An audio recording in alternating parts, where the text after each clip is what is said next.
물리치료사로 성실하게 살아온 유나는 시댁의 집착과 편견 속에서 점점 무너져 갑니다.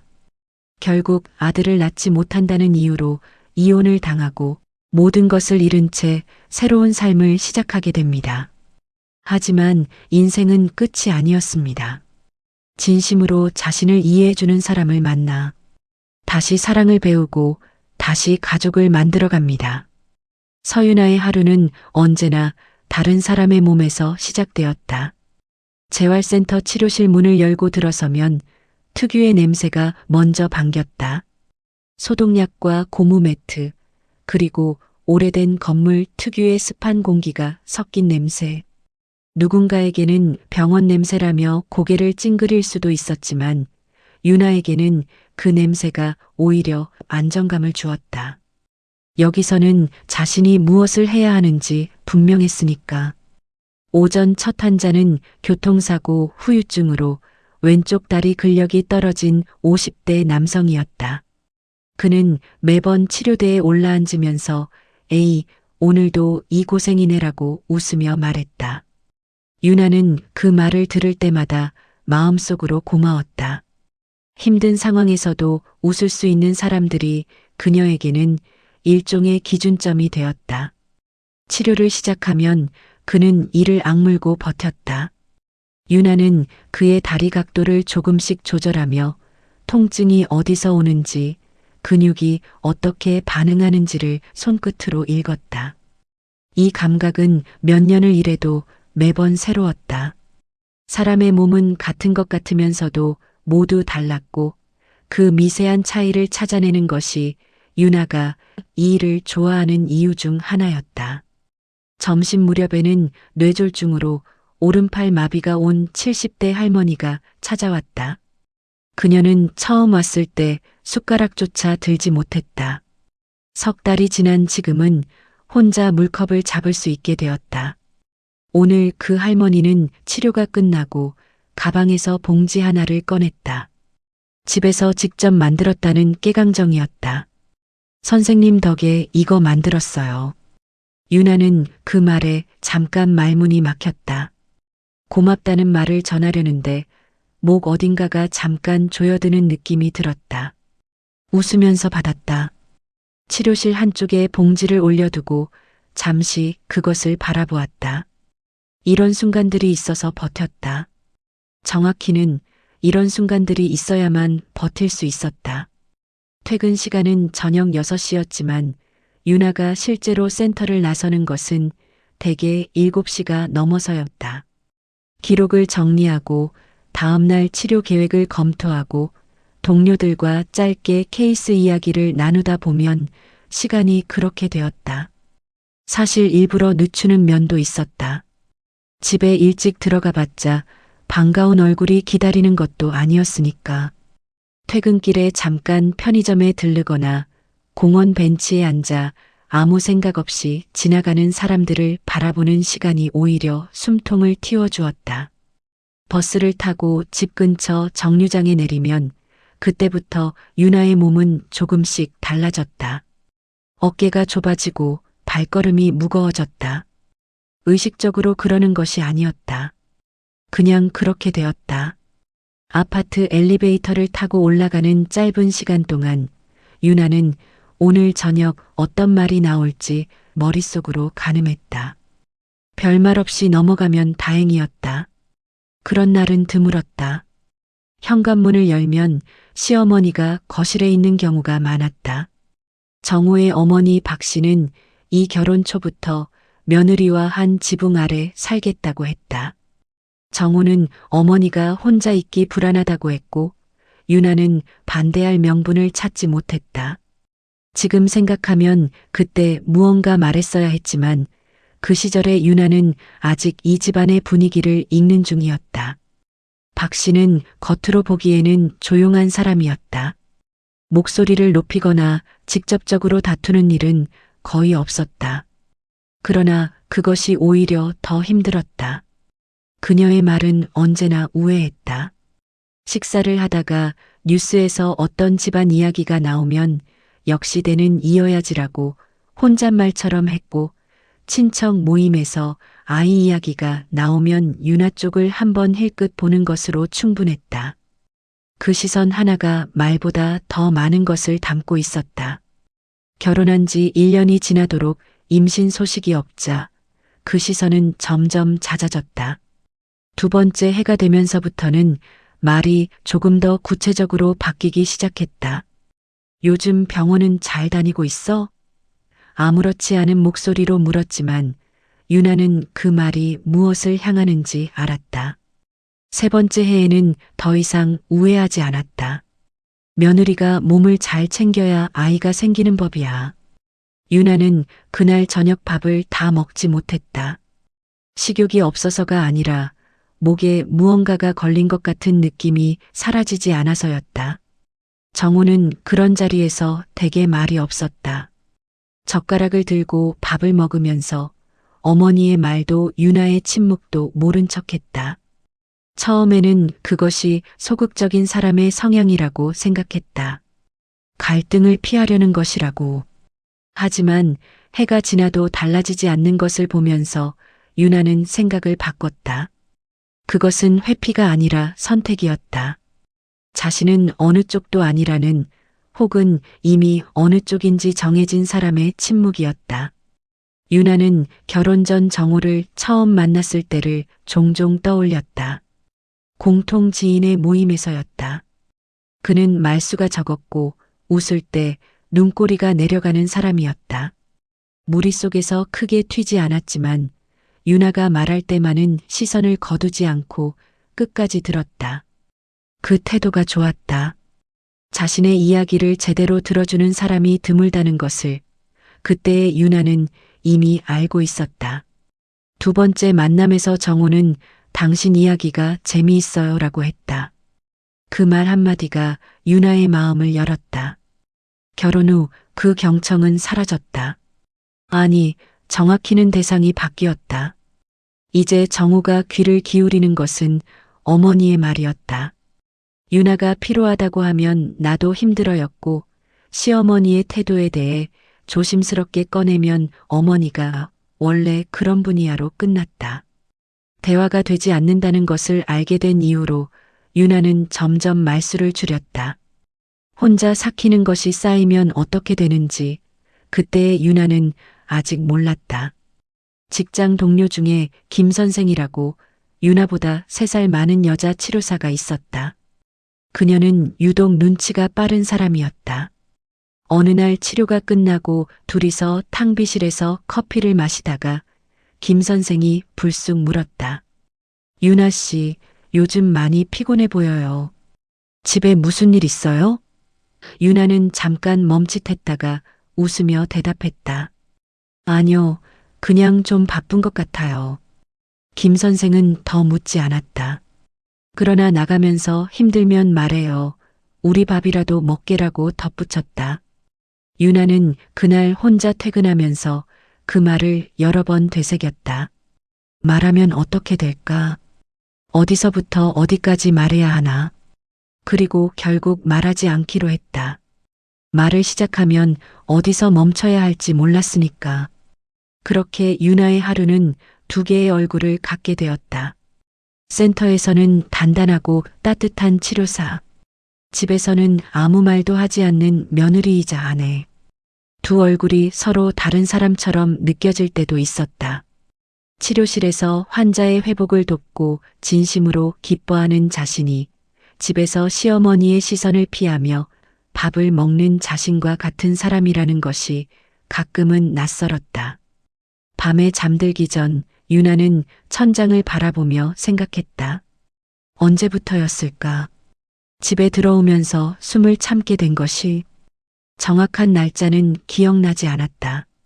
아마 어느 한순간이 아니라 조금씩 그렇게 된 것일 터였다. 티나지 않게 쌓여온 것들이 어느 순간 일상이 되어버린 것처럼. 정호는 이미 잠들어 있었다. 유나는 그의 옆에 누워 같은 공간에 있지만 전혀 다른 곳에 있는 것 같은 이상한 감각을 느꼈다. 가깝고도 먼 거리. 그게 지금 이 결혼의 온도였다. 내일도 출근하면 환자들이 기다릴 것이다. 다시 걸으려는 사람들, 다시 팔을 올리려는 사람들. 유나는 그들을 돕기 위해 내일도 그 자리에 있을 것이다. 그리고 저녁이 되면 다시 이 집으로 돌아올 것이다. 그 반복 속에서 유나 자신이 조금씩 달아가고 있다는 것을 그녀는 어렴풋이 알고 있었다. 그러나 그것을 멈출 방법을 아직 찾지 못했다. 창밖에서 바람 소리가 들렸다. 유나는 눈을 감았다. 내일은 그래도 좀 나을지도 모른다는 매일 밤 반복되는 작은 기대를 품은 채로 첫 번째 임신 소식을 들은 날, 유나는 병원 주차장에 차를 세워두고 한참을 울었다. 기쁨인지 안도인지 구분되지 않는 눈물이었다. 결혼한 지 2년이 지나도록 매달 반복되던 실망, 시어머니의 시선, 정호의 무거운 침묵, 그 모든 것이 한꺼번에 풀리는 것 같았다. 손이 떨렸다. 검사지를 쥔 손을 무릎 위에 올려두고 숨을 고르는데 한참이 걸렸다. 창밖으로 사람들이 오가고 있었다. 아무것도 모르는 얼굴들. 유나는 그 평범한 풍경을 바라보면서 자신이 지금 엄청난 것을 손에 쥐었다는 실감이 천천히 밀려오는 것을 느꼈다. 집으로 돌아가는 길 내내 어떻게 말할까 생각했다. 정호에게 먼저 말할까? 시어머니와 함께 있을 때 말할까? 특별한 방식으로 전하고 싶었다. 그러나 현관을 열고 들어서는 순간 정호와 눈이 마주쳤고 유나는 그냥 말해버렸다. 임신했어. 정호는 잠시 굳어 있다가 천천히 일어나 유나에게 다가왔다. 오랜만에 그가 먼저 다가오는 것이었다. 아무 말 없이 잠깐 어깨를 감싸 안았다. 그 짧은 온기가 유나의 눈을 다시 뜨겁게 만들었다. 시어머니는 그날 저녁 밥상을 평소보다 푸짐하게 차렸다. 아무 말 없이도 분위기가 달랐다. 국을 더 떠주면서 몸 따뜻하게 해야지라고 했을 때 유나는 그 말이 진심처럼 들렸다. 오랫동안 이 집에서 느끼지 못했던 따뜻함이었다. 어쩌면 처음부터 원했던 것은 이런 것이었는지도 몰랐다. 그냥 가족처럼 밥을 먹는 것, 서로를 향해 눈을 찡그리지 않는 저녁 식탁.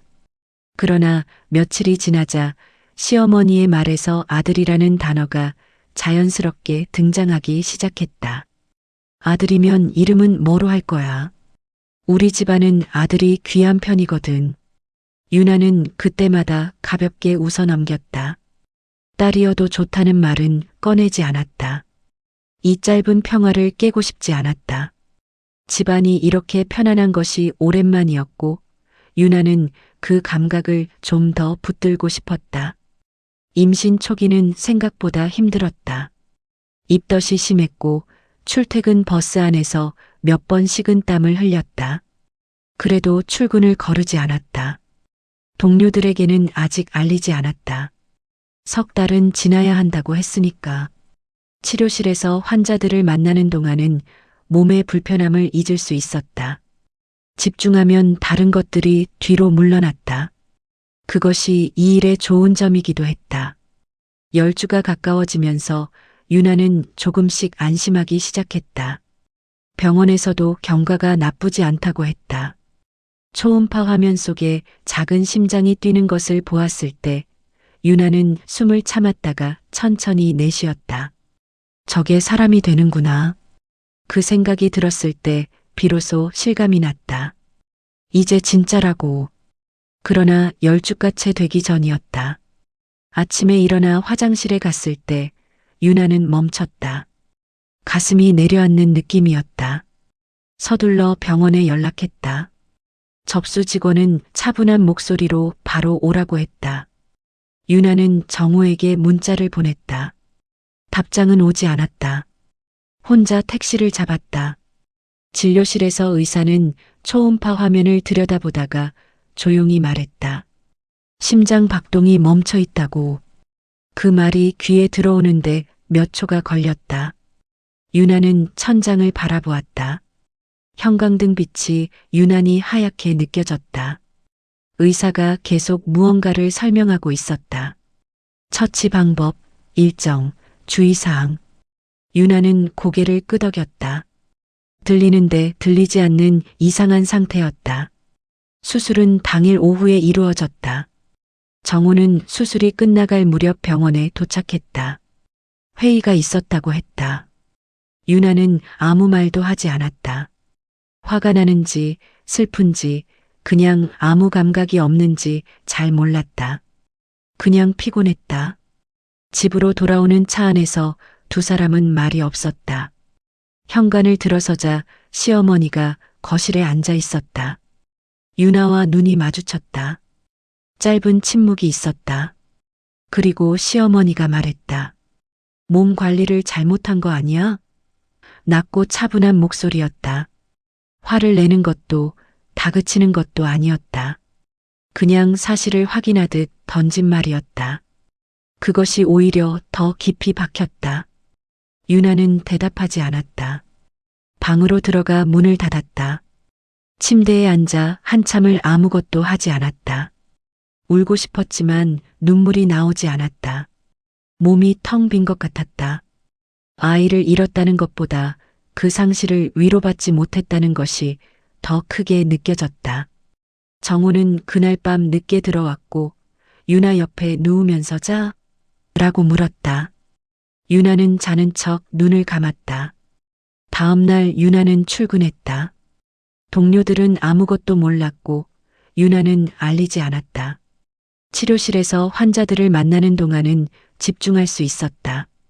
누군가의 회복에 온전히 집중하는 시간이 오히려 편했다. 자신의 몸속에서 무언가가 사라졌다는 감각을 잠시 내려놓을 수 있었다.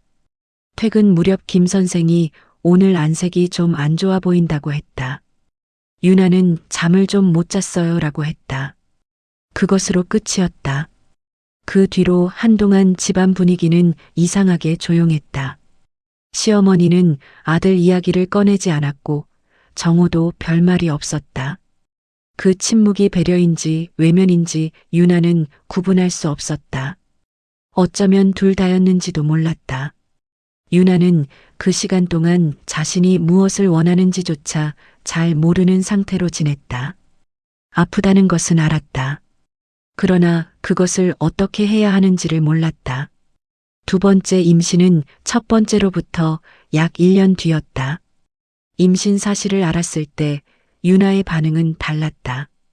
기쁘다는 감정보다 두렵다는 감정이 먼저였다.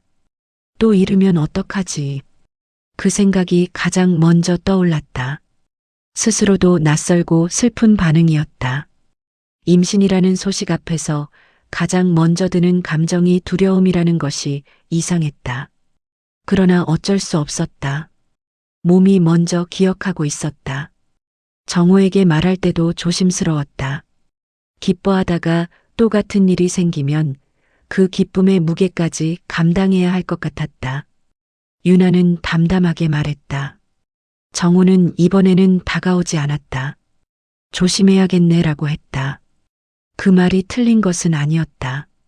그러나 유나가 원하는 말은 아니었다. 시어머니는 이번에도 아들 이야기를 꺼냈다. 처음 몇 주는 조심하는 기색이 있었다. 지난번 일이 있었으니까. 그러나 그 조심스러움은 오래가지 않았다. 어느 저녁 밥상에서 시어머니는 아무렇지 않게 말했다. 이번엔 꼭 아들이었으면 좋겠는데. 유나는 밥을 씹다가 멈췄다. 그리고 아무 말 없이 다시 씹었다. 삼켰다. 그것이 전부였다. 12주가 지났다. 유나는 조금씩 긴장을 풀기 시작했다. 병원에서도 경과가 나쁘지 않다고 했다. 이번에는 다를 수도 있다고 생각했다. 그 생각이 들기 시작할 무렵이었다. 두 번째 유산은 첫 번째보다 더 갑작스러웠다. 예고가 없었다. 그냥 어느 날 아침 몸이 달라진 것을 느꼈다. 병원에 갔고 결과는 같았다. 이번에는 울지 않았다. 진료실 의자에 앉아 의사의 말을 들으면서 고개를 끄덕였다. 처치 일정을 확인했다. 필요한 서류를 챙겼다. 감정이 없어서가 아니었다. 감정을 꺼낼 자리가 없었다. 아무도 받아줄 것 같지 않은 감정을 밖으로 내놓는 법을 이미 잊어버린 것인지도 몰랐다. 수술 후 병원에서 정호에게 연락이 왔다. 이번에는 오지 않았다. 중요한 약속이 있다고 했다. 유나는 혼자 퇴원했다. 택시를 타고 집으로 돌아오는 동안 창밖을 바라보았다. 날씨가 맑았다. 이상하게 그것이 더 서러웠다. 퇴원 다음 날 출근했다. 동료들은 여전히 몰랐다. 유나는 평소처럼 환자를 만나고 기록을 쓰고 커피를 마셨다. 점심시간에 혼자 구내식당 구석자리에 앉아 밥을 먹다가 이유 없이 숟가락을 내려놓았다. 식욕이 없어서가 아니었다. 그냥 잠깐 아무것도 하기 싫은 순간이 왔다. 눈앞이 흐려졌다.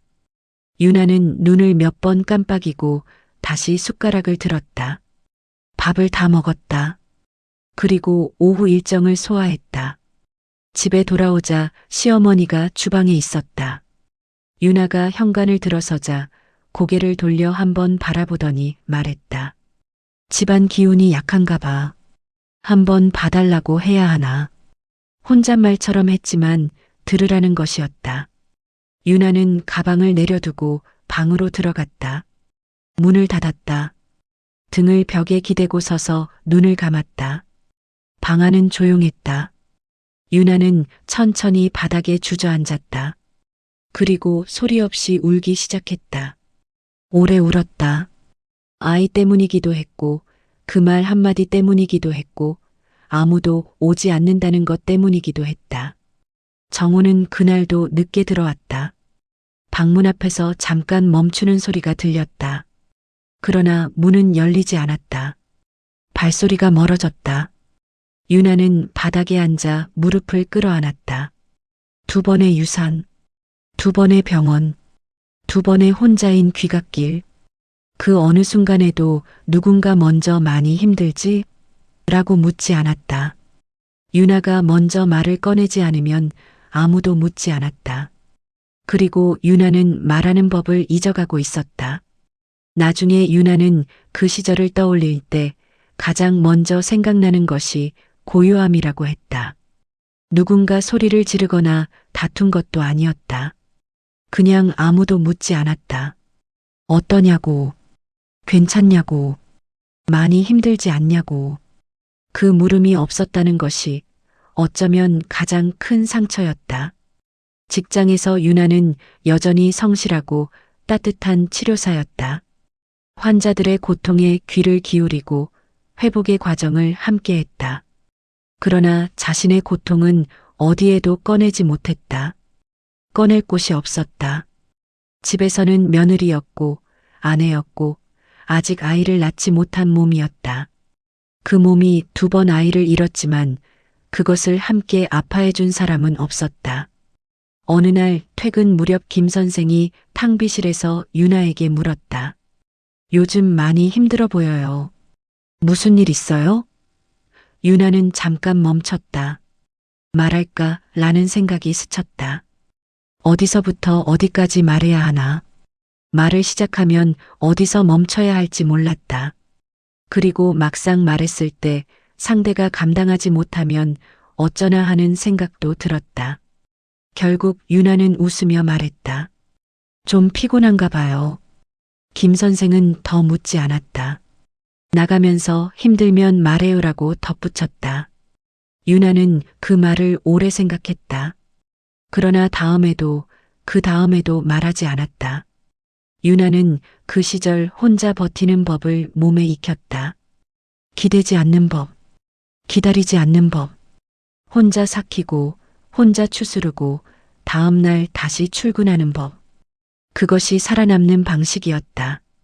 그러나 그렇게 버티는 사이 유나 안에 무언가는 조금씩 단단해지는 동시에 조금씩 달아가고 있었다. 상처는 소리를 내지 않는다. 그냥 쌓인다. 말해지지 않은 고통, 받지 못한 위로, 오지 않은 사람. 그것들이 층층이 쌓여서 어느 순간 그 사람의 일부가 된다. 유나는 아직 그 무게를 의식하지 못했다. 매일 출근하고 환자를 만나고 집으로 돌아왔다. 그 반복 속에서 자신이 얼마나 지쳐가고 있는지를 볼 여유가 없었다. 그러나 몸은 알고 있었다. 마음도 알고 있었다. 다만 아직 말할 준비가 되지 않았을 뿐이었다.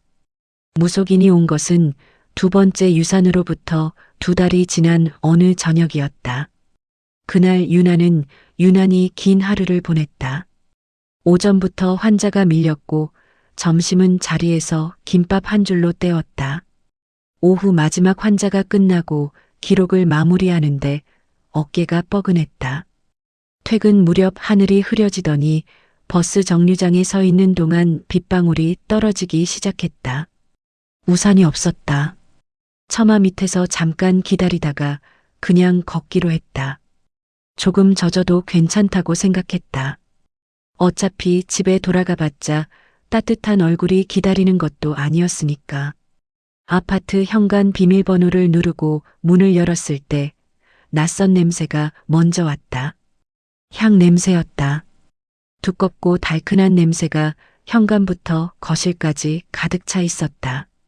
유나는 잠시 멈췄다. 신발을 벗으면서 거실 쪽을 바라보았다. 불이 켜져 있었고 시어머니와 낯선 여자가 마주 앉아 있었다. 정우는 소파 한쪽에 등을 기대고 앉아 있었다. 세 사람 모두 유나가 들어오는 것을 알았지만 아무도 먼저 말을 걸지 않았다. 낯선 여자는 50대 중반으로 보였다. 짙은 색 한복 저고리를 입고 있었고 머리카락을 단단하게 올려 묶은 모습이었다. 그녀는 유나를 한번 천천히 바라보았다. 위아래로 훑는 시선이었다. 품평하는 눈빛이었다. 시어머니가 먼저 입을 열었다. 어서 와. 여기 앉아봐. 유나는 가방을 내려놓지도 않은 채 그 자리에 섰다. 어머니, 이분이 누구세요? 그냥 앉아. 시어머니의 목소리는 낮고 단호했다. 평소와 다른 어조였다. 무언가를 오래 준비한 사람의 목소리. 유나는 소파 끄트머리에 앉았다. 정우 쪽을 바라보았다. 그는 시선을 바닥에 두고 있었다. 눈이 마주치려 하자 고개를 돌렸다. 유나는 그 움직임을 놓치지 않았다. 이미 알고 있었구나. 미리 알고도 말하지 않았구나. 여자가 유나를 바라보며 말했다. 손 한번 봐도 될까요? 유나는 영문을 모른 채 손을 내밀었다. 여자는 유나의 손을 두 손으로 감싸 쥐고 한참을 들여다보았다. 아무 말도 하지 않았다. 그 침묵이 길게 느껴졌다. 유나는 손을 빼고 싶었지만 참았다. 이 상황이 무엇인지 점점 짐작이 갔다. 확인하고 싶지 않았다. 여자가 손을 놓으며 말했다. 이 집안에 아들이 없는 건 며느리 탓입니다. 말은 짧았다. 그러나 그 짧음이 오히려 더 단호하게 들렸다. 설명이 없었다. 근거도 없었다. 그냥 선고였다. 유나는 한 박자 멈췄다가 입을 열었다. 그게 무슨 말씀이에요? 무슨 근거로요? 여자는 흔들리지 않았다. 기운이 그래요. 이 몸에서 아이가 자리를 잡질 못하는 거예요. 기운이요? 유나의 목소리가 떨렸다. 저 병원에서 검사 다 받았어요. 의사가 뭐라고 했는지 아세요? 특별한 이상이 없다고 했어요. 유산은 누구에게나 일어날 수 있는 일이라고요. 시어머니가 끼어들었다. 2번이나 그랬잖아. 이유가 있는 거야. 어머니. 유나는 시어머니를 바라보았다. 2번 다 저 혼자 병원 갔어요. 퇴원도 혼자 했고요. 그때 어머니가 위로 한마디라도 해주셨어요? 시어머니는 눈썹 하나 까딱하지 않았다. 그래서 지금 나한테 뭘 어떻게 하라는 거야? 유나는 말문이 막혔다. 따지려는 것이 아니었다. 그냥 누군가 들어주기를 바랐던 것이었다. 그런데 이 자리에서 그것을 바라는 것이 잘못인 것처럼 느껴졌다. 정우 쪽으로 시선을 돌렸다. 정우 씨는요? 당신은 아무 말도 없어요? 정우는 천천히 고개를 들었다. 잠시 유나와 눈이 마주쳤다가 다시 시선을 거두었다. 지금 감정적으로 말해봤자 좋을 거 없어. 감정적이요. 유나는 낮게 되물었다. 내가 지금 감정적인 거예요? 목소리 낮춰. 정우가 말했다. 유나는 입을 다물었다. 더 말해봤자 소용없다는 것을 알았다. 이미 결론은 나 있었다. 이 자리는 유나의 이야기를 들으려고 마련된 자리가 아니었다. 통보를 위한 자리였다. 여자가 다시 말했다. 이 집안이 안정을 찾으려면 변화가 필요합니다. 시어머니가 고개를 끄덕이며 말했다. 그렇지요. 저도 그렇게 생각해요. 유나는 그 두 사람을 번갈아 바라보았다. 무언가를 말하려다가 멈추었다. 그리고 조용히 자리에서 일어났다. 유나야. 시어머니가 불렀다. 유나는 뒤돌아보지 않았다. 오늘은 제 방에 있을게요. 방문을 닫고 침대에 앉았다. 손을 내려다보았다. 아까 그 여자가 잡았던 손. 아무것도 아닌 손. 그런데 그 손이 모든 것의 원인이 되었다. 유나는 자신이 무엇을 잘못했는지 생각해 보려 했다. 생각할수록 아무것도 없었다. 그런데 이 집에서는 그것이 통하지 않았다. 그날 밤 정우는 늦게 방으로 들어왔다. 불을 끄고 누우면서 말했다. 오늘 너무 예민하게 굴었어. 유나는 천장을 바라보며 대답했다. 예민한 게 아니에요. 억울한 거예요. 어머니도 걱정이 돼서 그러시는 거야. 걱정이요. 유나는 조용히 말했다. 정우 씨, 나 2번 유산했어요. 그때 당신은 뭐 했어요? 첫 번째 때는 수술 끝나갈 때 왔고, 2번째 때는 아예 안 왔잖아요. 정우는 아무 말도 하지 않았다. 그게 걱정하는 사람이 하는 행동이에요? 유나의 목소리는 높아지지 않았다. 오히려 너무 조용해서 이상할 정도였다. 나는 그때 많이 무서웠어요. 혼자 있는 게 무서웠고, 집에 와도 아무도 물어봐 주지 않는 게 무서웠어요. 정우는 한참 후에 말했다. 나도 힘들었어. 알아요. 유나가 말했다. 근데 당신은 힘든 걸 나한테 말이라도 했잖아요. 나는 말할 데가 없었어요. 더 이상 대답이 없었다. 정우는 돌아 누웠다. 유나는 눈을 감았다. 잠이 오지 않았다. 그날 이후 집안의 공기가 달라졌다. 시어머니는 말수가 줄었다. 대신 행동이 달라졌다. 밥상에서 유나의 그릇에 반찬을 덜어주지 않는 것, 대화에서 자연스럽게 유나를 제외하는 것, 정우와 둘이서만 이야기를 나누다가 유나가 들어오면 화제를 바꾸는 것. 하나하나는 사소했다. 그러나 매일 반복되면 메시지가 된다. 너는 여기 속하지 않는다는. 어느 저녁 주방에서 설거지를 하던 유나에게 시어머니가 다가왔다. 유나야, 나는 너 싫은 게 아니야. 유나는 그릇을 닦으며 말했다. 알아요, 어머니. 근데 이 집안일은 이 집안 방식대로 해야지. 유나는 잠시 멈췄다가 다시 그릇을 닦았다. 어머니 방식이 항상 옳은 건 아니에요. 시어머니는 잠시 말이 없었다. 네가 어른한테 그런 말을 해도 돼? 틀린 말을 하셨을 때는요. 유나는 그릇을 선반에 올리며 말했다. 저는 아무 잘못이 없어요, 어머니. 그건 알아주셨으면 해요. 시어머니는 대답하지 않고 방으로 들어갔다. 그 뒷모습을 바라보면서 유나는 생각했다. 이 집에서 진실은 중요하지 않다. 중요한 것은 누가 먼저 포기하느냐였다. 그리고 무속인이 다녀간 지 한 달쯤 지난 어느 저녁, 정우가 거실에서 유나를 불렀다. 소파에 앉아있던 정우는 유나가 맞은편에 앉자 잠시 뜸을 들이다가 말했다. 우리 정리하자. 유나는 정우의 얼굴을 바라보았다. 정리. 응. 이혼 말하는 거야. 정우는 고개를 끄덕이지도 저으지도 않았다. 그냥 앉아 있었다. 어머니 뜻이야? 아니면 당신 뜻이야? 유나가 물었다. 정우는 대답하지 않았다. 대답해요. 유나의 목소리가 낮아졌다. 적어도 그건 말해줘야 하는 거 아니에요? 둘 다야. 정우가 말했다. 처음으로 똑바로 대답했다. 나도 이게 맞는 것 같아. 유나는 그 말을 듣고 잠시 눈을 감았다. 예상했던 말이었다. 그런데도 막상 들으니 달랐다. 가슴 어딘가가 조용히 내려앉는 느낌이었다. 당신이 먼저 그 말 해줘서 고마워요. 유나가 말했다. 정우가 고개를 들었다. 고맙다고? 응. 내가 먼저 말했으면 더 힘들었을 것 같아서. 유나는 자리에서 일어섰다. 서류는 당신들이 준비한 거 있죠? 정우는 잠시 멈췄다가 고개를 끄덕였다. 보내줘요. 확인하고 연락할게요. 유나는 방으로 들어왔다. 문을 닫고 캐리어를 꺼냈다. 옷을 개어 넣었다. 오래된 책 몇 권, 작은 화분, 첫 월급으로 샀던 머그컵.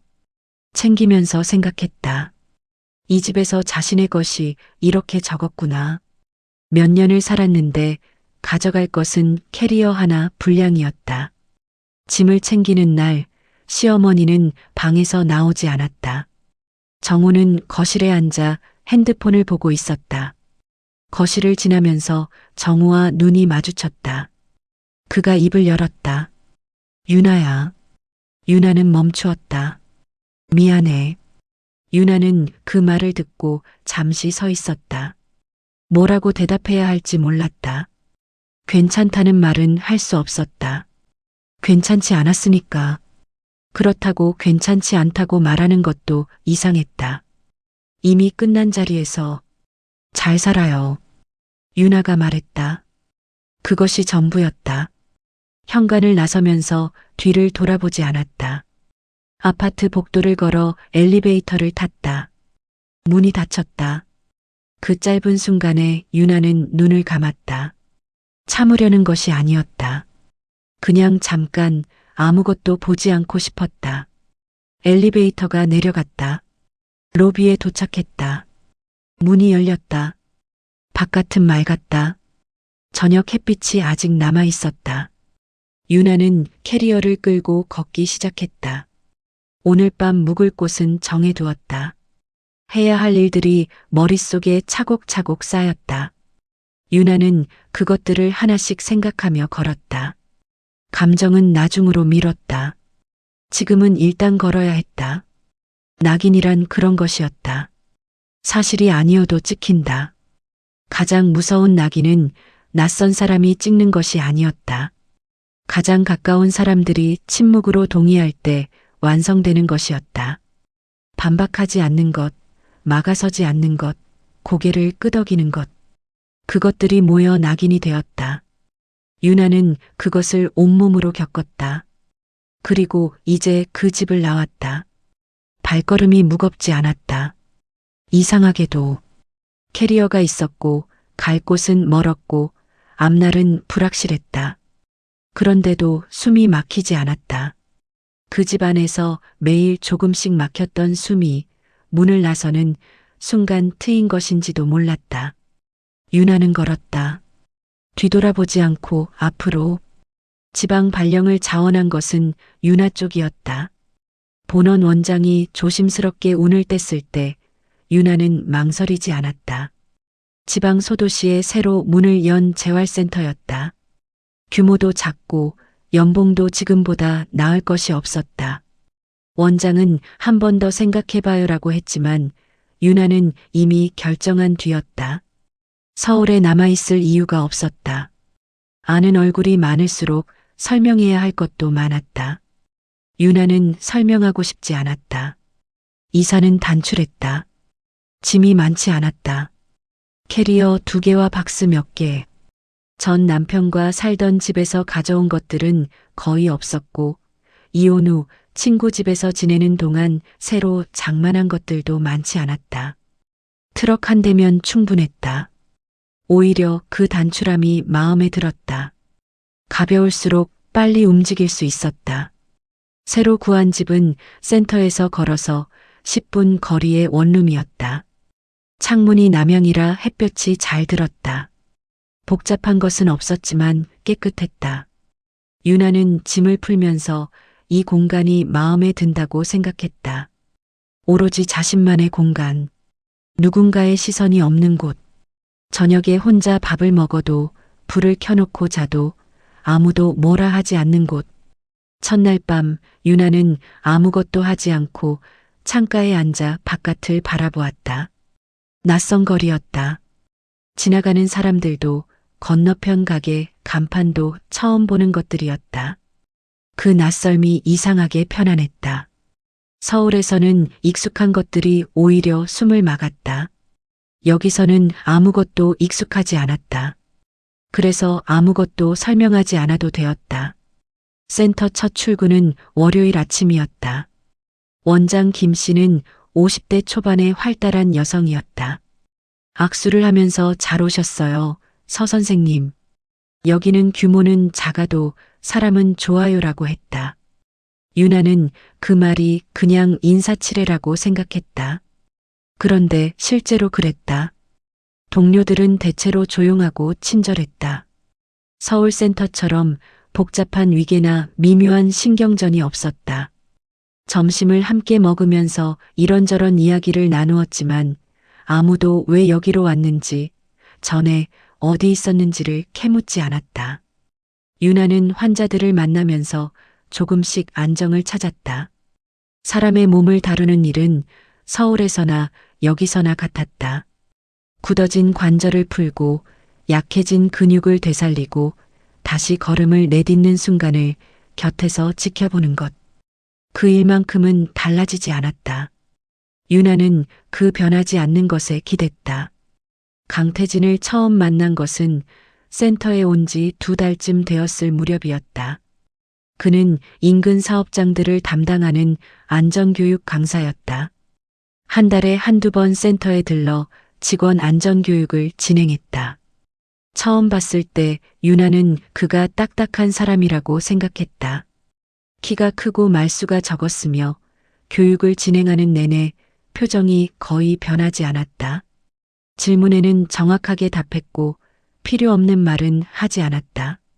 교육이 끝나고 센터 복도에서 마주쳤을 때 태진이 먼저 말을 걸었다. 새로 오신 분이죠? 네. 서윤아예요. 강태진입니다. 여기 적응은 좀 되셨어요? 조금씩이요. 유나가 말했다. 조용해서 좋아요. 태진은 고개를 끄덕였다. 여기 원래 조용해요. 처음엔 심심한데 지내다 보면 괜찮아져요. 그것으로 대화는 끝이었다. 짧았다. 그러나 유나는 그 짧은 대화가 이상하게 불편하지 않았다. 무언가를 캐묻지 않았고 관심을 과하게 드러내지도 않았다. 그냥 지금 이 순간의 말만 했다. 그 다음 달 태진이 다시 센터에 왔다. 교육을 마치고 나가려다가 탕비실 앞에서 유나와 마주쳤다.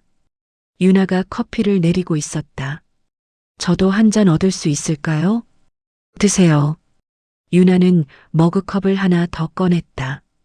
두 사람은 서서 커피를 마셨다. 잠시 침묵이 흘렀다. 어색한 침묵이 아니었다. 그냥 조용한 시간이었다. 태진이 먼저 말했다. 이 동네 온 지 얼마나 됐어요? 2달 좀 넘었어요. 힘들지 않아요? 아는 사람도 없을 텐데. 유나는 잠깐 생각하다가 말했다. 아는 사람이 없는 게 오히려 편할 때도 있어요.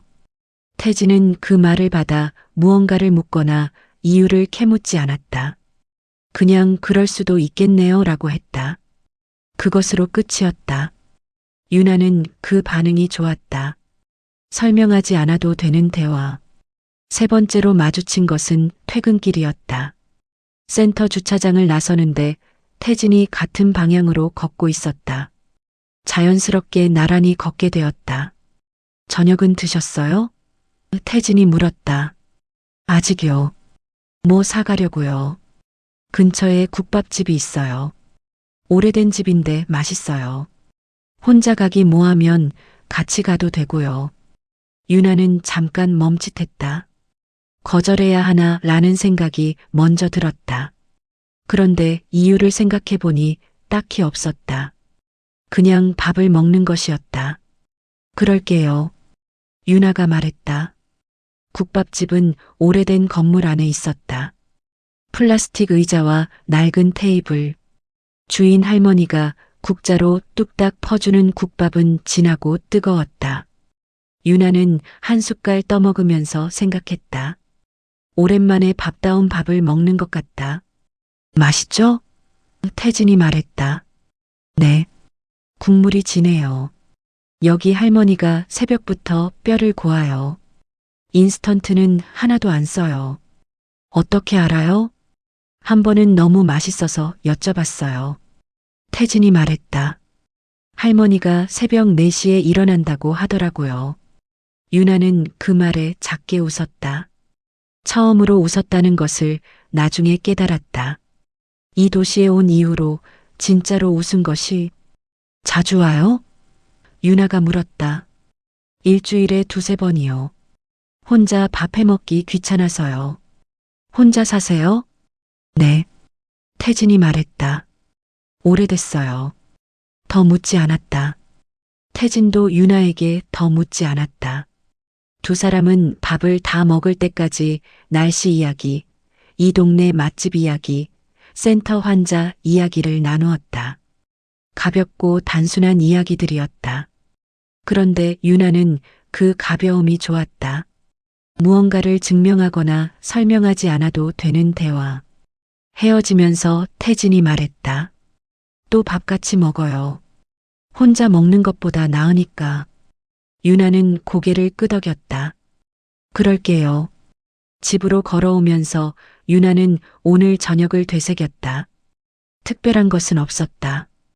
오래된 국밥집, 짧은 대화, 일찍 끝난 저녁. 그런데 이상하게 마음이 가벼웠다. 아무것도 설명하지 않았고, 아무것도 묻지 않았고, 그런데도 밥 한 끼를 함께 먹었다. 그것으로 충분한 저녁이었다. 이후로 두 사람은 가끔 밥을 함께 먹었다. 태진이 센터에 올 때마다 매번 그런 것은 아니었다. 자연스럽게 마주치면 같이 갔고, 아닌 날은 각자 갔다. 약속을 잡거나 기다리거나 하는 일은 없었다. 그 느슨한 방식이 유나에게는 편했다. 의무가 없었다. 부담이 없었다. 어느 날 저녁 국밥집에서 밥을 먹다가 태진이 말했다. 서 선생님은 여기 오래 있을 것 같아요? 유나는 국물을 한 모금 마시다가 잠깐 생각했다. 모르겠어요. 지금은 여기가 좋아요. 여기가 좋은 이유가 있어요? 유나는 잠시 망설였다. 어디서부터 말해야 할지 몰랐다. 그리고 결국 이렇게 말했다. 아무도 저를 모르니까요.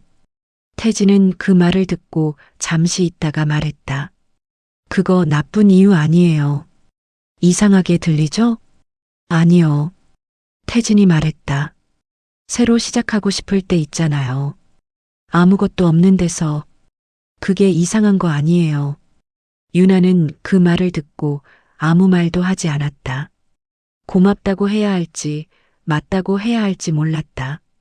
그냥 그 말이 마음 어딘가에 조용히 내려앉는 것을 느꼈다. 밖으로 나오면서 태진이 말했다. 다음에 또 와요. 네. 유나가 말했다. 걸어오는 길에 바람이 불었다. 저녁 바람이 서늘했다. 유나는 재킷깃을 세우면서 걸었다. 오늘 저녁 태진이 한 말이 머릿속에서 떠나지 않았다. 새로 시작하고 싶을 때 있잖아요. 아무것도 없는 데서. 그래, 유나는 생각했다. 그게 내가 여기 온 이유였다. 그리고 어쩌면 지금 조금씩 그게 되고 있는 것인지도 몰랐다. 임신 사실을 안 것은 태진과 결혼한 지 반년이 지난 어느 아침이었다. 유나는 그날 출근 준비를 하다가 멈췄다. 며칠째 몸이 이상했다. 피곤한 것 치고는 다른 느낌이었다. 약국에서 검사기를 사온 것은 별 기대 없이였다. 그냥 확인이나 해보자는 생각이었다. 결과를 기다리는 동안 세면대 앞에 서서 거울을 바라보았다. 아무 생각도 하지 않으려 했다. 두 줄이었다. 유나는 검사지를 손에 쥔 채 한참을 움직이지 못했다. 기쁨보다 두려움이 먼저였다. 또 잃으면 어떡하지? 그 생각이 가장 먼저 떠올랐다. 스스로도 알고 있었다. 이것은 반가운 소식 앞에서 먼저 웃어야 하는 순간이었다. 그런데 몸이 먼저 기억하고 있었다. 두 번의 병원, 두 번의 혼자인 귀갓길, 두 번의 위로 없는 밤. 그 기억들이 기쁨보다 빨리 반응했다. 태진은 주방에서 아침을 준비하고 있었다. 유나는 검사지를 들고 나왔다. 태진이 고개를 돌렸다. 유나의 표정을 보고 손을 멈추었다. 왜요? 무슨 일이에요? 유나는 검사지를 내밀었다. 말이 나오지 않았다. 태진은 검사지를 받아들고 바라보았다. 잠시 아무 말도 하지 않았다. 그러다가 천천히 유나에게 다가왔다. 손을 잡았다. 꽉 쥐지 않았다. 그냥 감싸쥐었다. 말없이 그냥. 무서워요. 유나가 말했다. 목소리가 작았다. 알아요. 태진이 말했다. 또 그러면 어떡하지? 또 그러면 그때 같이 있을게요. 태진이 말했다. 근데 일단은 좋은 거예요. 지금 이 순간은. 유나는 그 말을 듣고 눈을 감았다. 눈물이 나올 것 같았다. 두려움 때문인지, 안도 때문인지, 아니면 이번에는 혼자가 아니라는 것 때문인지 알 수 없었다. 아마 셋 다였을 것이다. 병원 가봐야겠죠? 유나가 말했다. 오늘 같이 가요. 내 일정 조정할게요. 괜찮아요. 혼자 가도 돼요. 알아요. 태진이 말했다. 그래도 같이 갈게요. 유나는 더 말하지 않았다. 고맙다는 말도 하지 않았다. 그냥 고개를 끄덕였다. 그것으로 충분했다. 병원에서 임신이 확인되었다. 의사는 초기라 아직 조심해야 한다고 했다. 유나는 그 말을 들으면서 과거의 기억이 겹쳐오는 것을 느꼈다. 처음 임신했을 때도 이렇게 앉아 있었다. 같은 설명을 들었다. 그때는 혼자였다. 진료실을 나오면서 태진이 말했다. 밥 먹고 가요. 아침도 못 먹었잖아요. 입맛이 없어요. 그래도 먹어야죠. 뭐 먹고 싶어요? 아무거나요. 아무거나는 없어요. 태진이 말했다. 골라요. 유나는 잠깐 생각하다가 말했다. 미역국이요. 아침부터요? 먹고 싶으면 아침도 돼요. 태진은 잠시 유나를 바라보다가 웃었다. 그럼 찾아봐요. 미역국 파는데. 유나는 그 웃음을 보면서 생각했다. 이 사람이구나. 두렵다고 했을 때 그렇겠다고 하지 않고 같이 있겠다고 한 사람. 아무거나라는 말을 그냥 넘기지 않고 골라라고 한 사람. 작은 것들이었다. 그러나 작은 것들이 쌓이면 결국 신뢰가 된다는 것을 유나는 알고 있었다. 임신 기간은 쉽지 않았다. 입덧이 심했고 몸이 무거웠다. 무엇보다 마음이 쉽지 않았다. 아무 이상이 없다는 것을 알면서도 조금만 몸이 달라지면 가슴이 내려앉았다. 화장실에 갔다가 멈추는 일이 여러 번 있었다. 그럴 때마다 태진에게 말했다. 처음에는 말하는 것이 어색했다. 괜히 걱정 끼치는 것 같았다. 그런데 태진은 매번 같은 방식으로 반응했다. 과장하지 않고 축소하지도 않고 그냥 듣고 옆에 있었다.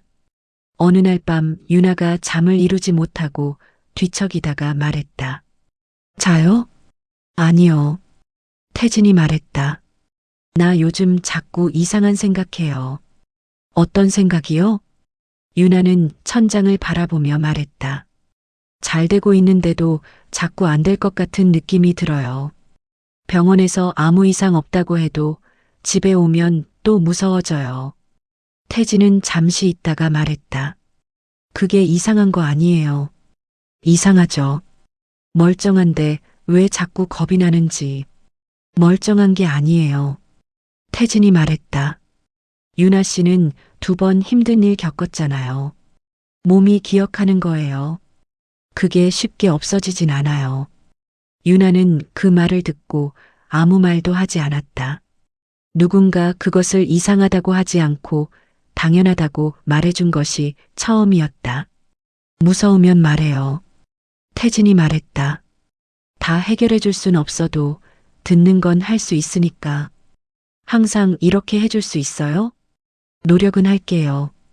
태진이 말했다. 보장은 못하지만. 유나는 그 솔직함이 좋았다. 다 괜찮을 거라는 말보다 노력하겠다는 말이 더 진짜처럼 들렸다. 12주가 지났다. 지난번에 2번 다 이 시점을 넘기지 못했다. 유나는 그 날짜가 가까워올수록 잠을 설쳤다. 병원 검진 날이 되었을 때 대기실 의자에 앉아 이름이 불리기를 기다리는 동안 손이 차가워졌다. 태진이 유나의 손을 잡았다. 손 차네요. 긴장돼요. 알아요. 이번에도 그러면 어떡하죠? 유나가 낮게 말했다. 그러면 같이 울어요. 태진이 말했다. 그리고 또 버텨요. 우리. 유나는 그 말에 눈물이 날 것 같았다. 참았다. 지금 울면 더 무너질 것 같았다. 이름이 불렸다. 진료실에 들어갔다. 의사가 초음파를 진행했다. 화면을 들여다보는 동안 유나는 숨을 참았다. 태진의 손을 꽉 쥐었다. 그가 쥐어주었다. 의사가 말했다. 잘 크고 있어요. 심장 박동 보이죠? 유나는 화면을 바라보았다. 작고 빠른 박동이 화면 속에서 뛰고 있었다. 숨을 참고 있던 것이 한꺼번에 나왔다. 태진의 손이 더 강하게 잡혔다. 진료실을 나오면서 유나는 말을 하지 못했다. 복도 한쪽에 서서 눈을 감았다. 태진이 옆에 서 있었다. 괜찮아요? 태진이 물었다. 응. 유나가 말했다. 괜찮아요. 그 뒤로 임신 기간이 비교적 순탄하게 흘렀다. 물론 불안이 완전히 사라진 것은 아니었다. 몸이 조금만 달라져도 예민하게 반응하는 것은 여전했다. 그러나 그때마다 태진이 있었다. 매번 특별한 말을 하는 것이 아니었다. 그냥 옆에 있었다. 병원에 함께 갔고, 야식이 먹고 싶다고 하면 나갔고, 한밤중에 무섭다고 하면 불을 켜두었다. 작은 것들이었다. 그러나 그 작은 것들이 유나에게는 컸다. 출산 예정일이 가까워지면서 유나는 한 가지 생각이 자꾸 들었다. 아들이면 어떡하지? 아들이라는 것이 두려운 것이 아니었다. 아들이라는 말이 가져올 감정들이 두려웠다. 전시댁의 얼굴, 무속인의 목소리, 그 집에서 들었던 수많은 말들. 아들이라는 단어에 너무 많은 것이 달라붙어 있었다. 태진에게 그 말을 꺼낸 것은 출산이 한 달도 채 남지 않은 저녁이었다. 나 요즘 이상한 거 있어요. 뭔데요? 태진이 소파에서 책을 내려놓으며 말했다. 아들이면 어떡하나 그런 생각이 자꾸 들어요. 태진은 잠시 유나를 바라보았다. 왜요? 그 말이 좋게 느껴지지 않아요. 아직도. 유나가 말했다.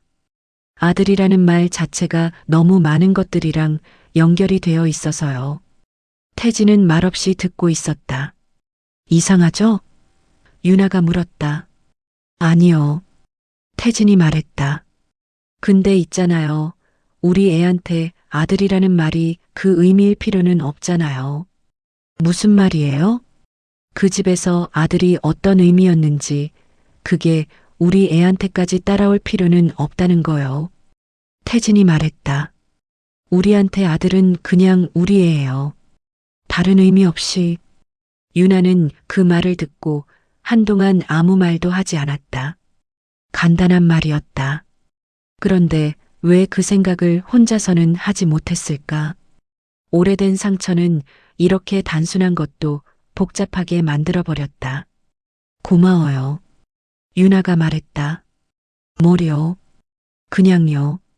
아이는 예정일보다 사흘 늦게 태어났다. 분만실에 들어가기 전 태진이 유나의 손을 잡았다.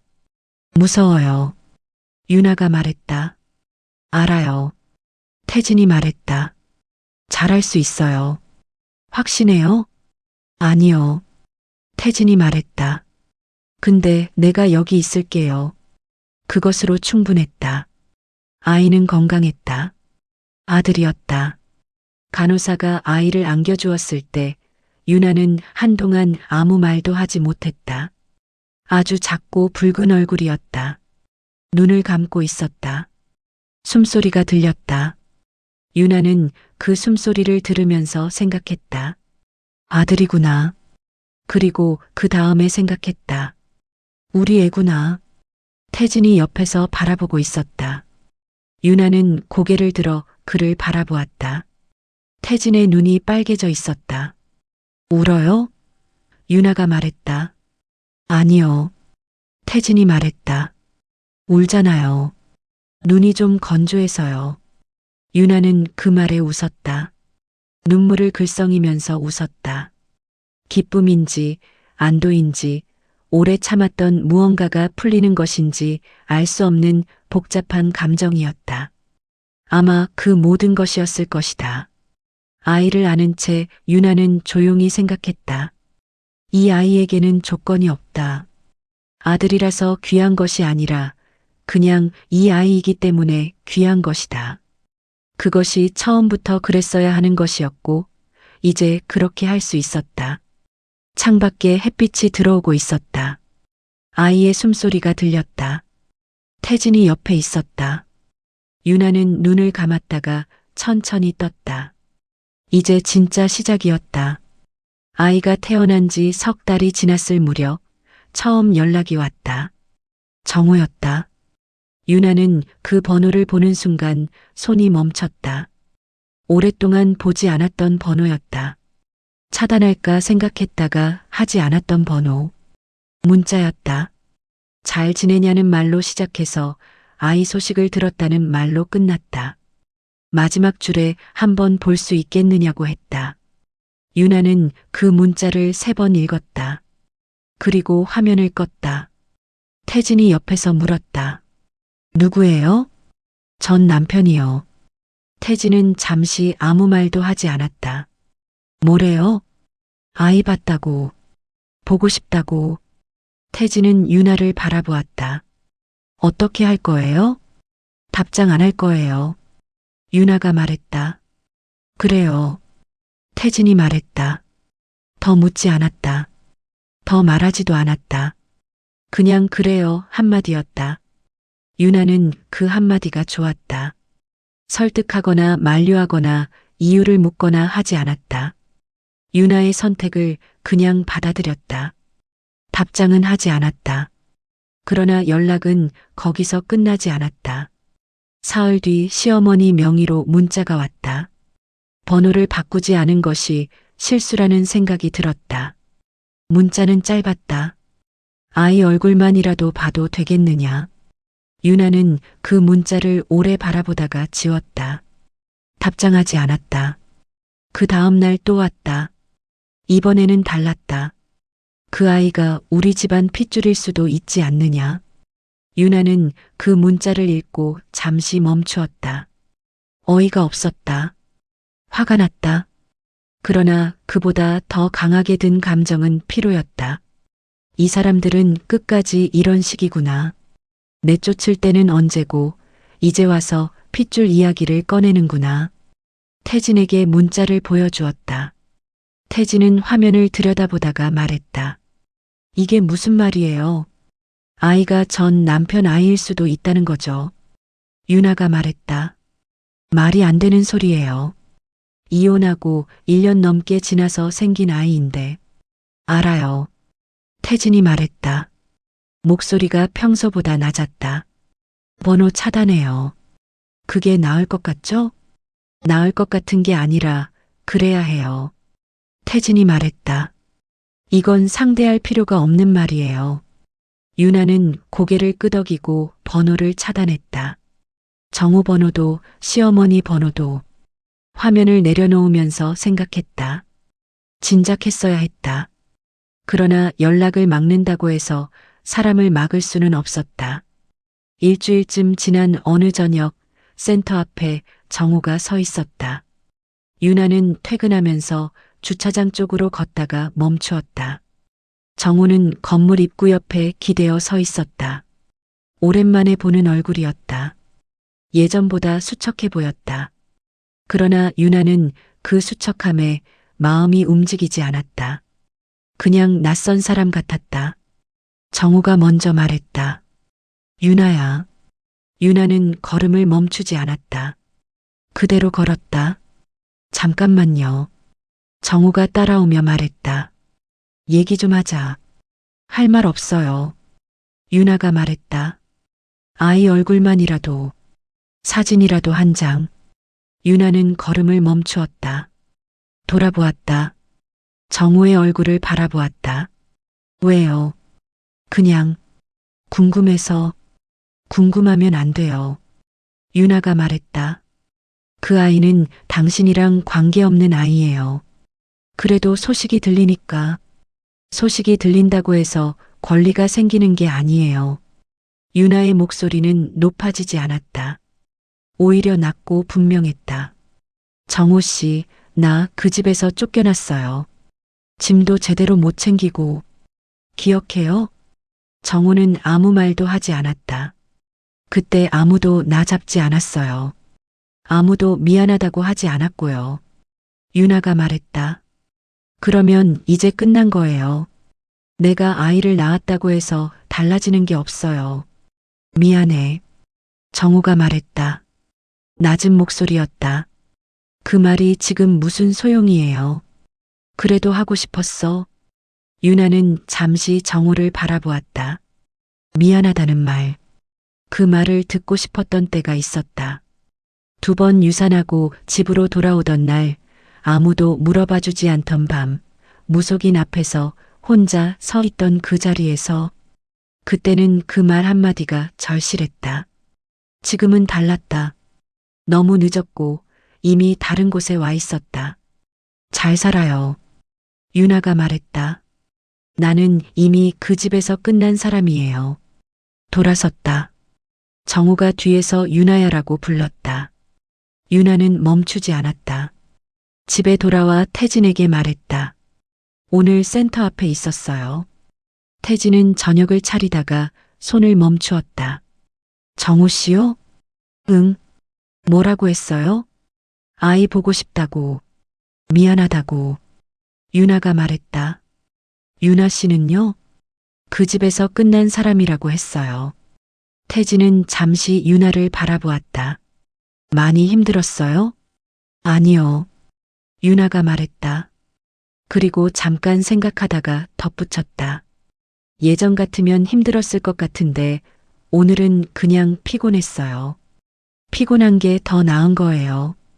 태진이 말했다. 그렇죠? 상처받은 것보다는요. 태진이 다시 저녁을 차리며 말했다. 밥 먹어요. 배고프죠? 유나는 식탁에 앉았다. 태진이 국그릇을 놓아주었다. 뜨거운 김이 올라왔다. 유나는 숟가락을 들면서 생각했다. 이게 일상이구나. 누군가 밥을 차려주는 것, 뜨거운 국이 있는 것, 오늘 있었던 일을 말할 수 있는 사람이 있는 것. 그러나 전 시댁의 시도는 거기서 끝나지 않았다. 며칠 뒤 센터로 꽃다발이 배달되었다. 보낸 사람은 시어머니였다. 카드에는 한번 만나자고 쓰여 있었다. 동료들이 누가 보냈어요? 하고 물었다. 유나는 잘못 온 것 같아요라고 하고 그냥 두었다가 퇴근 전에 버렸다. 그 다음 주에는 시어머니가 직접 센터 앞에 나타났다. 유나가 점심을 마치고 들어오는 길이었다. 입구 앞에 박 씨가 서 있었다. 유나는 걸음을 멈추었다. 오랜만에 보는 얼굴이었다. 예전보다 나이 들어 보였다. 그러나 그 눈빛은 달라지지 않았다. 무언가를 원하는 사람의 눈빛. 유나야. 시어머니가 불렀다. 유나는 대답하지 않았다. 나 좀 보자. 잠깐이면 돼. 어머니. 유나가 말했다. 어머니는 저한테 할 말이 없어요. 아이 때문에 온 거야. 그 아이 우리 핏줄 아니냐? 아니에요. 유나가 말했다. 단호했다. 제 남편 아이예요. 전 시댁이랑 관계없어요. 그래도 정우 피가. 어머니. 유나가 말을 끊었다. 저 이혼하고 1년이 넘어서 임신했어요. 기본적인 것도 확인 안 하고 오신 거예요? 시어머니는 잠시 말을 잃었다. 저는 어머니한테 할 말이 없어요. 유나가 말했다. 그 집에서 저한테 한 일들 저는 기억해요. 무속인 데려온 것도 저 쫓아낸 것도 2번 유산하는 동안 위로 한마디 없었던 것도요. 그게 다 어머니가 한 일이에요. 시어머니의 얼굴이 굳었다. 이제 와서 아이 때문에 오셨으면 그건 안 돼요. 유나가 말했다. 그 아이는 어머니 손자가 아니에요. 그리고 저는 더 이상 어머니 며느리가 아니에요. 야, 너. 다시 오시면 법적 조치 취할게요. 유나가 말했다. 목소리는 여전히 낮고 분명했다. 안녕히 가세요, 어머니. 돌아서서 센터 안으로 들어왔다. 문이 닫혔다. 유나는 안내 데스크 옆에 잠깐 서서 숨을 골랐다. 손이 약간 떨렸다. 그러나 눈물은 나오지 않았다. 동료 이 선생이 다가왔다. 괜찮아요, 서 선생님? 네. 유나가 말했다. 그냥 아는 사람이었어요. 오후 일정을 소화했다. 환자를 만나고 치료를 하고 기록을 썼다. 손이 떨리는 것은 1시간쯤 지나자 사라졌다. 일에 집중하면 다른 것들이 뒤로 물러났다. 그것은 예전부터 그랬다. 퇴근하고 집에 돌아오자 태진이 소파에서 책을 읽고 있었다. 오늘 시어머니가 센터 앞에 왔어요. 태진이 책을 내려놓았다. 뭐라고 했어요? 아이가 정호 씨 핏줄이라고. 태진의 표정이 굳었다. 그래서요? 말이 안 된다고 했어요. 그리고 다시 오면 법적 조치하겠다고. 태진은 잠시 유나를 바라보다가 말했다. 잘했어요. 떨렸어요. 말하는 동안 떨려도 한 거잖아요. 태진이 말했다. 그게 더 대단한 거예요. 유나는 소파에 앉았다. 태진이 옆으로 다가와 앉았다. 특별한 말은 없었다. 그냥 옆에 있었다. 유나는 잠깐 눈을 감았다. 피곤했다. 그러나 무너지는 피로가 아니었다. 무언가를 해낸 사람의 피로였다. 태진 씨, 유나가 말했다. 응, 나 잘하고 있는 거죠? 태진이 잠시 있다가 말했다. 잘하고 있어요. 아주. 유나는 눈을 뜨고 천장을 바라보았다. 창밖에서 저녁 바람 소리가 들렸다. 아기 방에서 아이의 숨소리가 들렸다. 작고 고른 숨소리였다. 그것으로 충분했다. 진실은 극적인 방식으로 오지 않았다. 그것은 평범한 화요일 오후였다. 유나는 오전 진료를 마치고 점심을 먹은 뒤 건강검진 결과를 받으러 병원에 들렀다. 아이를 낳고 처음 받는 종합검진이었다. 태진이 꼭 받아보라고 했다. 출산 후 몸 상태를 제대로 확인해야 한다고. 유나는 대수롭지 않게 예약을 잡았고 그날도 별 기대 없이 진료실 의자에 앉았다. 담당 의사는 40대 중반의 여성이었다. 차분하고 꼼꼼한 인상이었다. 결과지를 훑어보다가 잠시 멈추었다. 그리고 유나를 바라보며 말했다. 과거에 유산 경험이 2번 있으시네요. 네. 유나가 말했다. 그때 원인 검사는 받으셨어요? 저는 받았어요. 이상이 없다고 했고요. 의사가 잠시 결과지를 내려다보다가 말했다. 배우자 쪽 검사는요? 유나는 잠깐 멈추었다. 전 남편이요? 그쪽은 안 받았어요. 반복 유산의 경우 남성 쪽 요인이 생각보다 많이 간과돼요. 의사가 말했다. 여성 쪽 검사는 열심히 하는데 남성 쪽은 안 하는 경우가 꽤 있거든요. 혹시 전 배우자의 유전 검사 기록이 있는지 확인해 보신 적 있으세요? 없어요. 유나가 말했다. 그쪽에서 검사를 받았다는 말도 못 들었고요. 의사는 잠시 말을 고르는 것 같았다. 현재 남편분과의 임신과 출산은 문제없이 진행됐죠? 네. 건강하게 나았어요. 그리고 현재 남편분은 검사상 이상이 없고요. 의사가 결과지를 한 번 더 확인하며 말했다. 유나 씨 기록을 보면 여성 쪽 요인은 없어요. 그런데 전 배우자와는 2번 유산이 됐고 현재 배우자와는 정상 출산이 됐다면 한 번쯤 생각해 둘 부분이 있어요. 유나는 의사의 말을 들으면서 가슴이 서늘해지는 것을 느꼈다. 무슨 말을 하려는 건지 알 것 같았다. 그러나 확인하고 싶지 않은 마음과 확인해야 한다는 마음이 동시에 들었다. 어떻게 확인할 수 있어요? 유나가 물었다. 전 배우자가 어딘가에서 검사를 받은 기록이 있다면 확인이 가능해요. 아니면 현재 상황만으로도 임상적으로 추정은 할 수 있고요. 의사가 말했다. 직접적으로 말씀드리면 반복 유산의 원인이 전 배우자 쪽에 있었을 가능성이 있어요. 유나는 한동안 아무 말도 하지 않았다. 괜찮으세요? 의사가 물었다. 네. 유나가 말했다. 목소리가 평소보다 조용했다. 좀 더 알아볼 수 있는 방법이 있을까요? 의사는 몇 가지를 안내해 주었다. 전 배우자의 의료 기록 열람, 유전 상담센터, 관련 서류 요청 절차. 유나는 메모지에 받아 적었다. 손이 약간 떨렸다.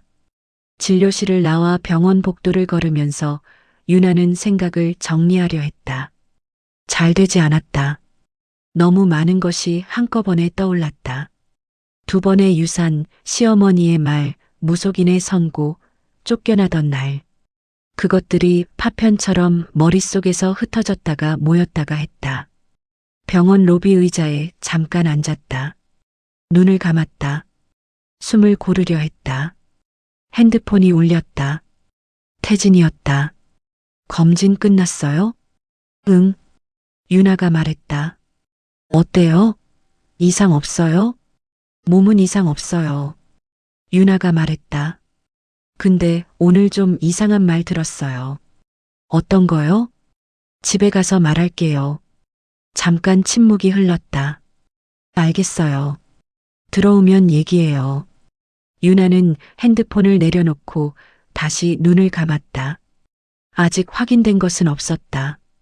의사의 말은 가능성이었다.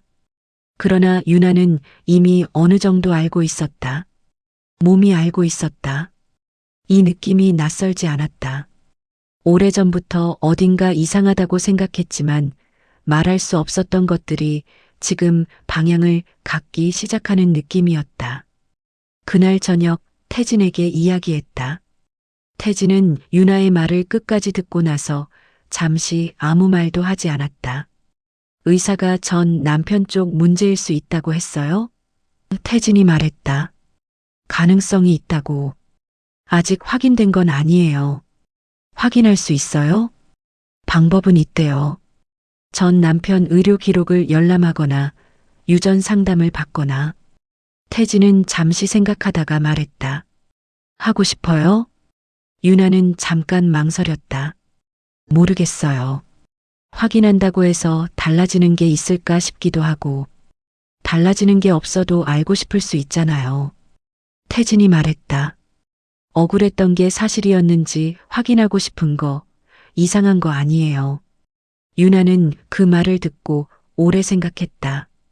억울했던 게 사실이었는지, 그것을 알고 싶은 마음이 있었다. 그러나 동시에 두렵기도 했다. 확인이 되면 그 다음에 무엇을 해야 하는지 몰랐다. 좀 더 생각해 볼게요. 유나가 말했다. 그래요. 태진이 말했다. 급하지 않아요. 확인은 생각보다 빠르게 이루어졌다.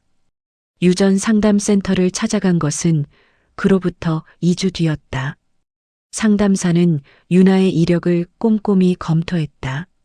2번의 유산 시기, 각각의 경과, 당시 검사 기록, 그리고 현재 남편과의 임신과 출산 기록. 상담사가 말했다. 유나 씨 쪽 요인은 저도 찾기 어렵네요.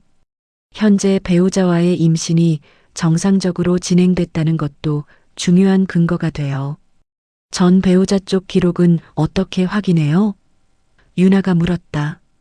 본인 동의가 있으면 의료 기록 열람이 가능해요.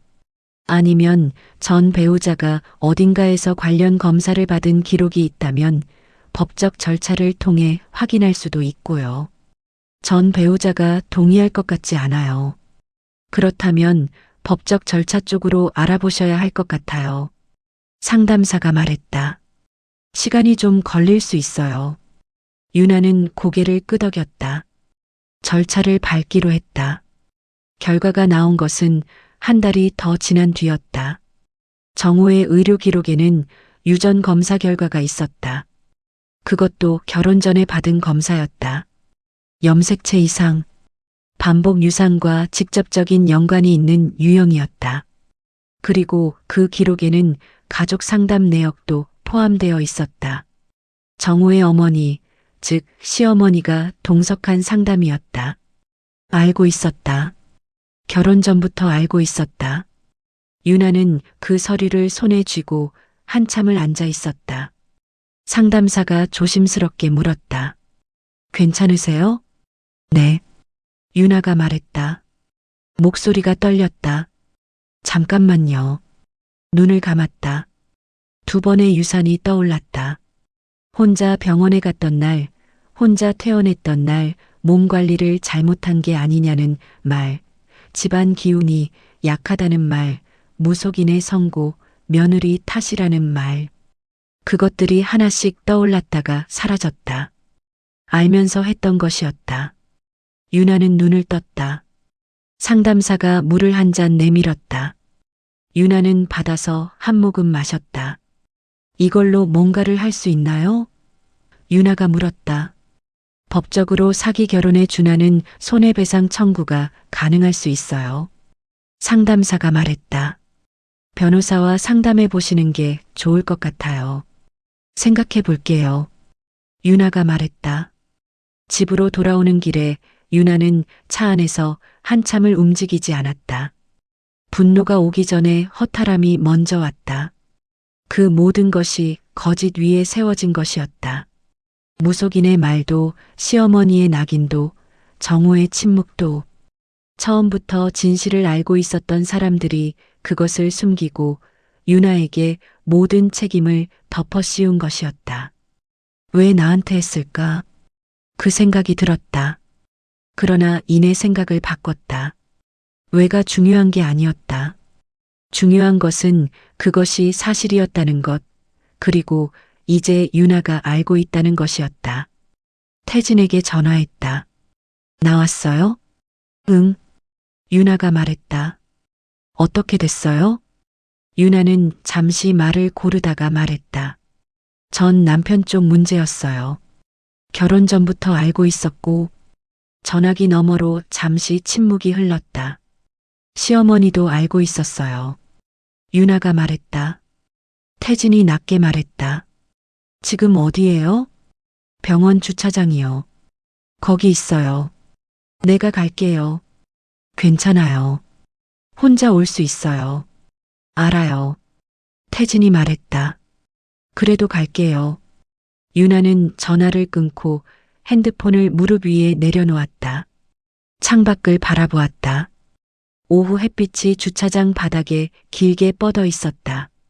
사람들이 지나갔다. 아무것도 모르는 얼굴들. 눈물이 났다. 소리 없이 그냥 흘렀다. 분노 때문인지 억울함 때문인지 아니면 그 모든 것이 이제야 확인되었다는 이상한 안도 때문인지 알 수 없었다. 아마 셋 다였을 것이다. 태진이 도착한 것은 20분 뒤였다. 조수석 문을 열고 앉으면서 윤아를 바라보았다. 아무 말도 하지 않았다. 그냥 손을 잡았다. 화나요? 태진이 말했다. 응. 윤아가 말했다. 근데 그것보다 허탈해요. 허탈한 게 맞아요. 이제 어떡하죠? 태진이 잠시 있다가 말했다. 그건 윤아 씨가 결정하는 거예요. 법적으로 할 수도 있고, 그냥 알고만 있을 수도 있고. 태진 씨는요? 나는 윤아 씨 선택 따를게요. 태진이 말했다. 어떤 선택이든. 윤아는 잠시 창밖을 바라보다가 말했다. 조금 더 생각해 볼게요. 그래요. 태진이 말했다. 급하지 않아요. 두 사람은 한동안 그렇게 앉아 있었다. 말이 없었다. 그러나 그 침묵은 무겁지 않았다. 누군가 옆에 있다는 것만으로도 달라지는 것이 있었다. 윤아는 생각했다. 진실은 늦게 왔다. 그러나 왔다. 그리고 이제 자신이 알고 있다. 그것으로 충분했다. 무너진 것들을 다시 따지고 싸우는 것보다 이미 만들어 놓은 것들을 지키는 것이 더 중요했다. 태진과 아이와 함께 있는 이 일상이 어떤 진실보다 더 단단한 것이었다. 집에 가요. 윤아가 말했다. 그래요. 태진이 시동을 걸었다.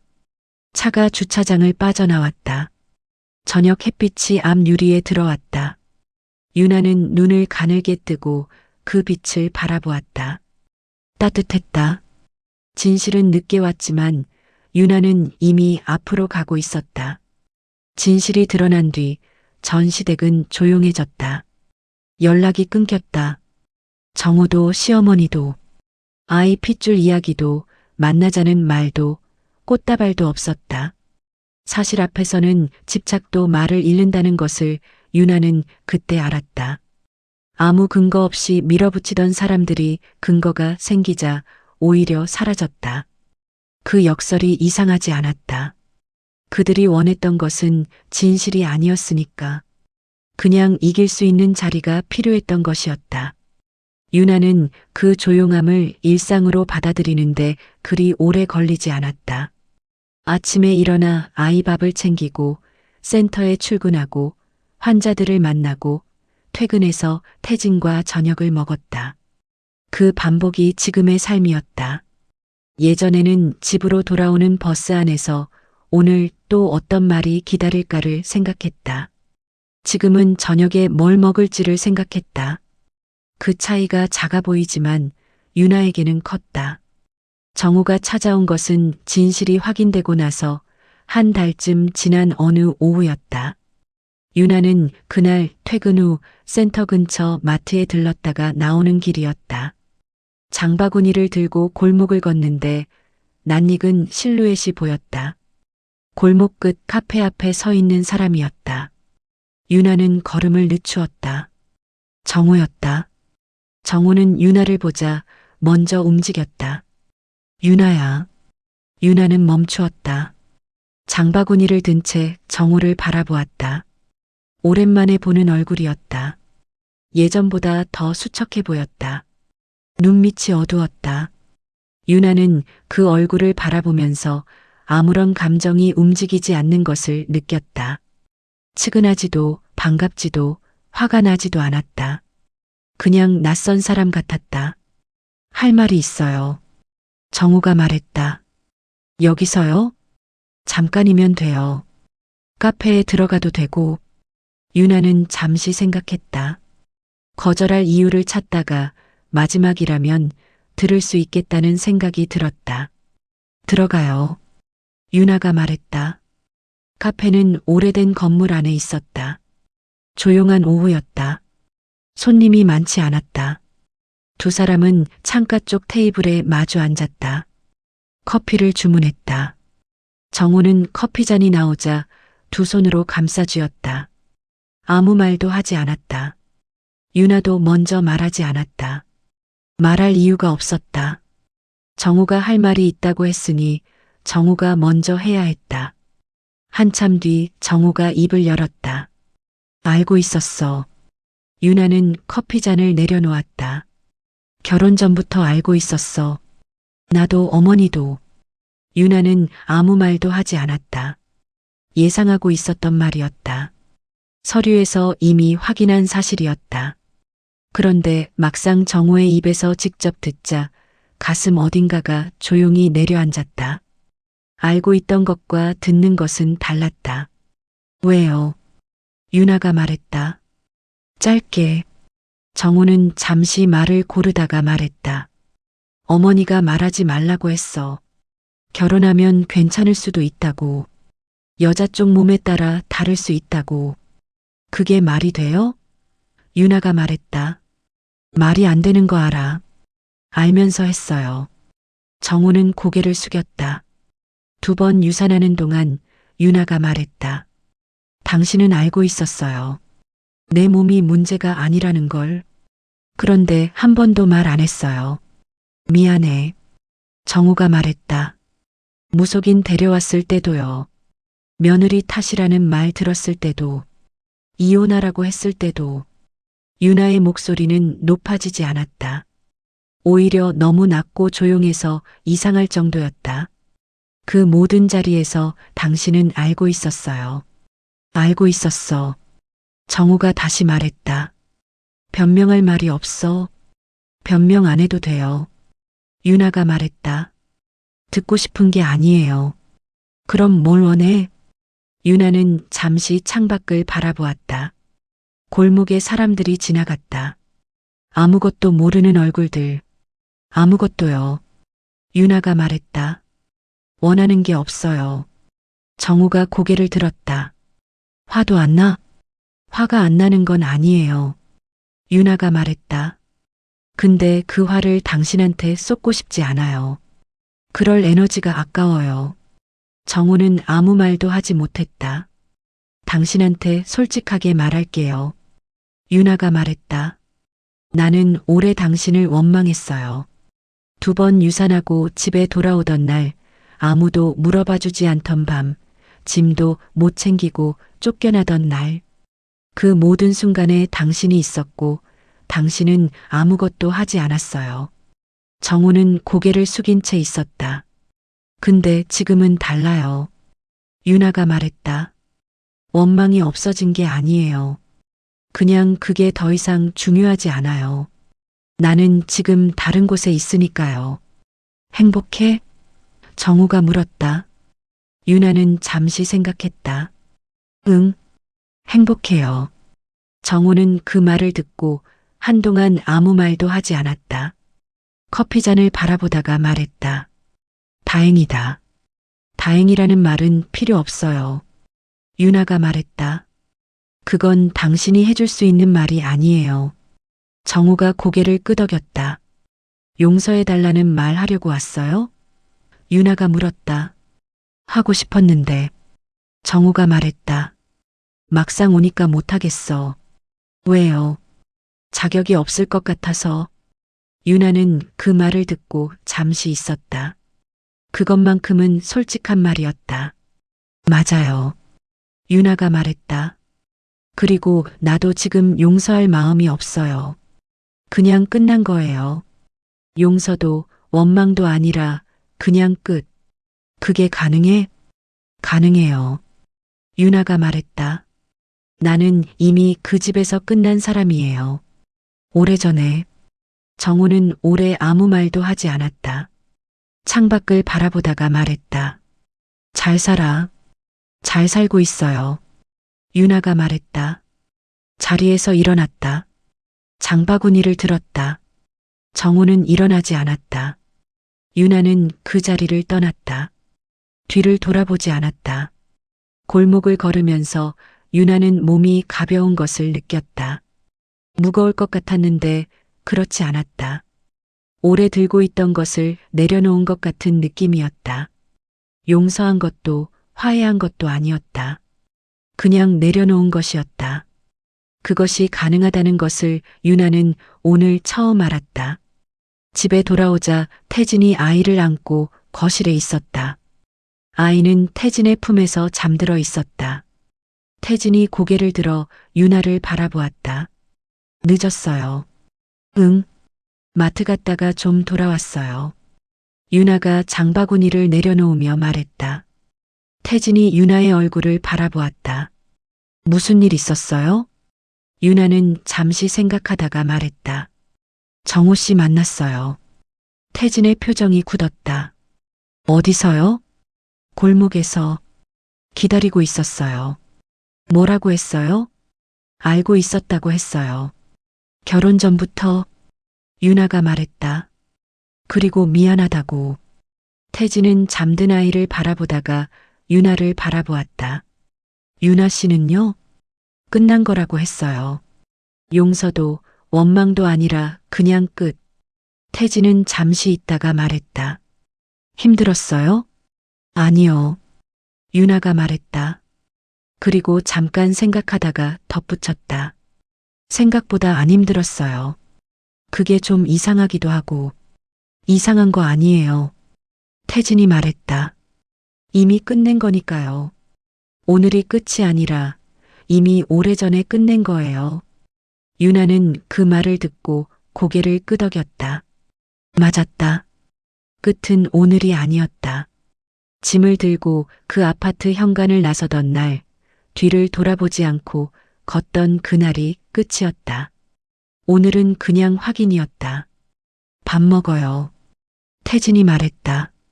아이 재워놓고 차려뒀어요. 고마워요. 뭐려? 식탁에 앉았다. 태진이 국그릇을 놓아주었다. 뜨거운 김이 올라왔다. 유나는 숟가락을 들었다. 창밖으로 저녁빛이 들어왔다. 아이 방에서 작은 숨소리가 들렸다. 밥을 먹으면서 유나는 생각했다. 진짜 가족이란 무엇인가? 오래 생각하지 않아도 알 것 같았다. 조건이 아니었다.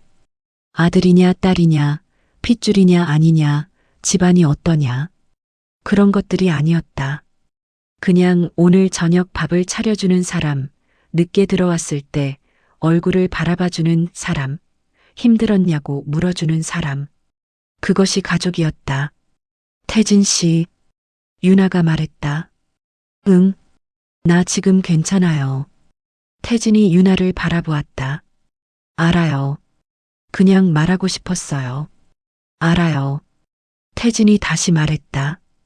그리고 웃었다. 유나도 웃었다. 식사를 마치고 아이 방을 들여다보았다. 아이는 여전히 자고 있었다. 작고 고른 숨소리. 유나는 문 앞에 서서 그 숨소리를 들었다. 이 아이는 아무것도 모른다.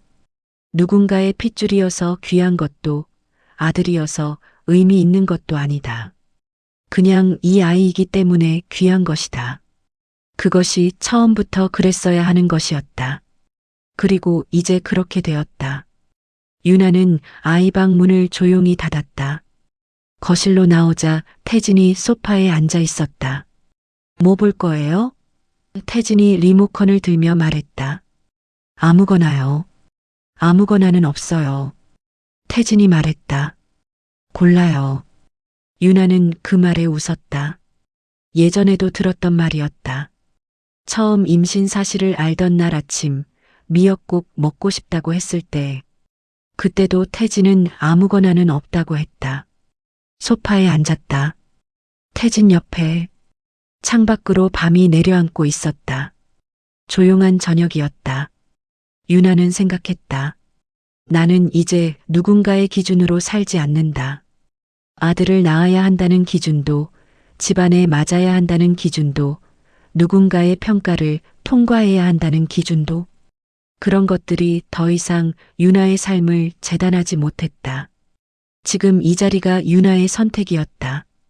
태진도, 이 집도, 이 저녁도 누가 만들어준 것이 아니라 유나가 선택한 것들이었다. 그리고 그것으로 충분했다.